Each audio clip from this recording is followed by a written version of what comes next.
গতকালই কাশীপুরের ঘটনা। মূল অভিযুক্ত অভিজিৎ মণ্ডল ওরফে রানা, যে কিনা তৃণমূল কর্মী হিসেবেই পরিচিত, এবং একাধিক ছবি আমরা আপনাদের সামনে রেখেছি। কখনো অতীন ঘোষ, বিধায়ক অতীন ঘোষের সঙ্গে একই মঞ্চে দেখা গিয়েছে অভিজিৎ মণ্ডলকে।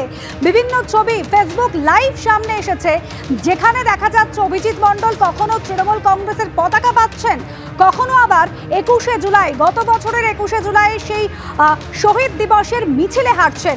এহেন রানা তিনি কিন্তু তার সঙ্গে তৃণমূল যোগের কথা অস্বীকার করেছিলেন। কি বলেছিলেন শোনাবো।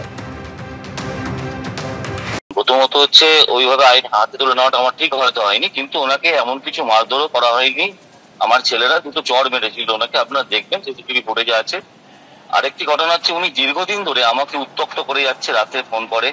ওনার একটি ভাড়াটে, তার নাম হচ্ছে চিংড়ি সম্ভবত, ওই যে বিল্ডিং এ আমি গিয়েছিলাম, সেই ভাড়াটে আমার কাছে আসে। তা আমি বসে একটা সেটেলমেন্ট করে দিই, তা অভিজিৎ সরকারের হয়েই করি সেটা।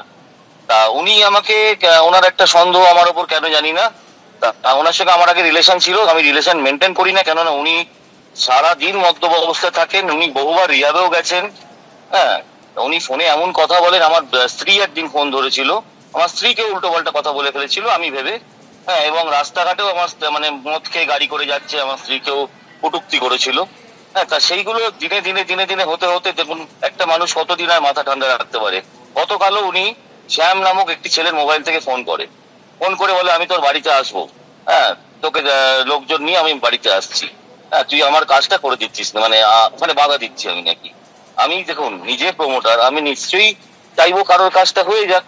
হ্যাঁ, সেই জন্যই আমি তার হয়ে কাজটা করেছি। উনি ভুল বুঝে এবং মদ্যপ অবস্থায় উনি কি করেন, ওনার কোনো ইয়ে নেই। 5 লাখ টাকা তোলা চেয়েছিলেন অভিজিৎ সরকারের কাছ থেকে। আমি নিজে প্রমোটার, আমি নিজে একটা ডেভেলপার হয়ে আমি একটা ডেভেলপারের 5 লাখ টাকা তোলা চাইবো। উনি একটা লবির চক্রান্তে আমাকে জড়াতে চাইছেন। হ্যাঁ, এবং উনি মানে কি বলবো, উনি যা প্রমোটার, পার্টিদের সঙ্গে যে ব্যবহার করে, নিজের কাস্টমারদেরকেও গালাগালি করতে ছাড়েন না উনি। এবার দীর্ঘদিন কেন দাদা গালাগালি খাবো বলুন তো? আর আমার বউকে অপমান করবে কেন? ওয়াই? আমার ভুল হয়েছে, আমার আইনটা নিজে হাতে তুলে না। বিজেপির রাজ্যসভার সাংসদ শোভিক ভট্টাচার্য এই মুহূর্তে রয়েছেন আমাদের সঙ্গে টেলিফোন লাইনে। শোভিকদা, আরিয়াদহ ঘটনার রেশ এখনো কাটেনি, তারপরে কাশীপুরের ঘটনা, যেভাবে প্রমোটারের অফিসে ঢুকে তাণ্ডব চালানো হলো, মারধর করা হলো। তৃণমূল নেত্রী গতকাল জয়ের পরে বলছেন যে মানুষের পাশে থাকতে হবে, মানুষের বিপদে সাহায্য করতে হবে। এই পাশে থাকা এই তৃণমূল কর্মী অভিজিৎ মণ্ডল যেভাবে তাণ্ডব চালালেন, তাহলে কি সেই বার্তা একেবারে নিচুতলা পর্যন্ত পৌঁছচ্ছে না?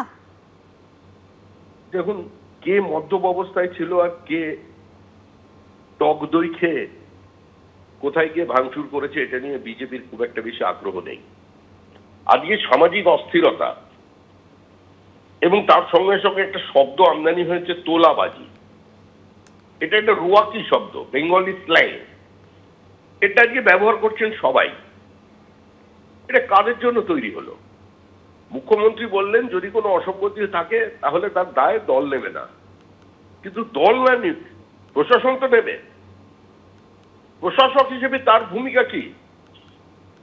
তিনি তো পশ্চিমবঙ্গ রাজ্য সরকারের মুখ্যমন্ত্রী, না পশ্চিমবঙ্গ তৃণমূল সরকারের মুখ্যমন্ত্রী।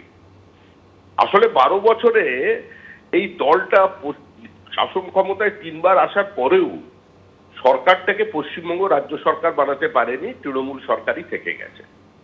সে কারণেই পুলিশি উদাসীনতা, পুলিশের কোনো জায়গায় ভক্তি, কোনো জায়গায় ভয়, কোনো জায়গায় অতি সক্রিয়তা, কোনো জায়গায় সরাসরি তৃণমূল কংগ্রেসের কর্মীদের সঙ্গে নিয়ে আজকে বিরোধী রাজনৈতিক দলের কর্মীদের খুন করার পর্যন্ত তারা চেষ্টা করে যাচ্ছেন। কি করেছেন? আজকেও অনেক কটা বিটিএস খুনের ঘটনা সামনে আসছে, পুলিশি লকআপের মৃত্যুর ঘটনা আসছে। আমি আবার মনে করাচ্ছি, মোহাম্মদ আলী বিজেপি কর্মী, তিনি ঘর ছাড়া হয়েছিলেন 2021 নির্বাচনের পর। হাইকোর্টের নির্দেশে পুলিশ থেকে বাড়ি ফিরিয়ে দিয়ে চলে এলো। আজকে তাকে প্রকাশ্য দিবালোকে পুলিশের সামনে পিটিয়ে বারাসাতে খুন করে দেয়া হলো। এত আলোচনা কিন্তু হয়নি। অভিজিৎ সরকার প্রথমে তার কুকুরকে মারলো, তারপরে অভিজিৎ সরকারকে পিটিয়ে খুন করে দিয়ে গেল, এবং তার 2 দিন আগে নেতাকে হুমকি দিয়ে এসছেন প্রাণনাশে। মুখ্যমন্ত্রী তখন জানতেন না এই ঘটনাগুলো? যদি এই ধরনের দুষ্কৃতীদের সরিয়ে দেওয়া যায় তৃণমূল থেকে, তাহলে তৃণমূল দলটাই থাকবে না। সমস্ত দুষ্কৃতী এখন তৃণমূলের কাছে গিয়ে আশ্রয় দিয়েছেন। এখন একজনকে সার্টিফিকেট দিচ্ছেন ভালো ছেলে বলে, আবার তিনি তার দলের লোককে মদ্যপ বলছেন। তিনি বলছেন একটা লবির শিকার, এই লবি তো আর বিজেপির লবি নয় বা সিপিএম এর নয়, লবিটা তো তৃণমূলের। তাহলে তৃণমূলকে মারছে। রাজ্যব্যাপী কিন্তু পরিস্থিতি এটাই। আমাদের 11 জন কর্মী খুন হয়েছে লোকসভা নির্বাচনের শুরু থেকে আজ পর্যন্ত, কিন্তু সবচেয়ে বেশি যদি খুন হয়ে থাকে বিজেপির থেকেও বেশি, অন্তত গত 2 বছরে আমাদের সম্পূর্ণ খুনের সংখ্যা এখন 203 2016 থেকে। কিন্তু যদি আমরা হিসাব নিয়ে দেখি তাহলে দেখা যাবে গত 2 বছরের মধ্যে সবচেয়ে বেশি খুন হয়েছে তৃণমূল কংগ্রেস কর্মী, তার 80% সংখ্যালঘু, এবং প্রত্যেকের পরিবারের প্রাথমিক প্রতিক্রিয়া হচ্ছে সিবিআই তদন্ত চাই। বুঝতে পারছি, ধন্যবাদ শ্রমিক দা। গতকাল কাশীপুরের ঘটনা, যেভাবে অফিসে ঢুকে চড়াও হয়ে প্রমোটারকে বেধড়ক মারধর করা হয়, সেই সিসিটিভি ফুটেজের ছবি আপনাদের সামনে রেখেছি। মূল অভিযুক্ত অভিজিৎ মণ্ডল, তাকে ইতিমধ্যে গ্রেপ্তার করা হয়েছে, খড়গপুর থেকে তাকে গ্রেপ্তার করা হয়েছে।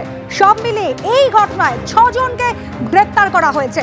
এবং অতীন ঘোষ, বিধায়ক অতীন ঘোষ, এই মূল অভিযুক্ত অভিজিৎ মণ্ডল বারবার করে বিধায়ক অতীন ঘোষের লোক বলে পরিচয় দিয়েছিল, এমনই দাবি করেছেন আক্রান্ত প্রমোটার।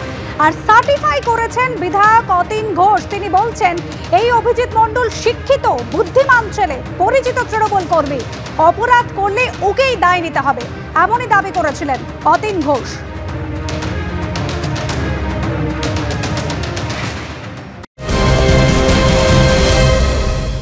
বা ওদের পরিবারের লোক কেন আমার নাম নিয়েছি জানি না, কেন আমাদের অভিজিৎ সরকার যে প্রমোটার বা তার পরিবার, আমি তাদের কাউকে চিনি না, কোনো দেখিনি। দ্বিতীয়ত হচ্ছে যে অভিজিৎ মণ্ডল রানা ওই ওয়ার্ডের 1 নম্বর ওয়ার্ডের একটা পরিচিত তৃণমূল কর্মী।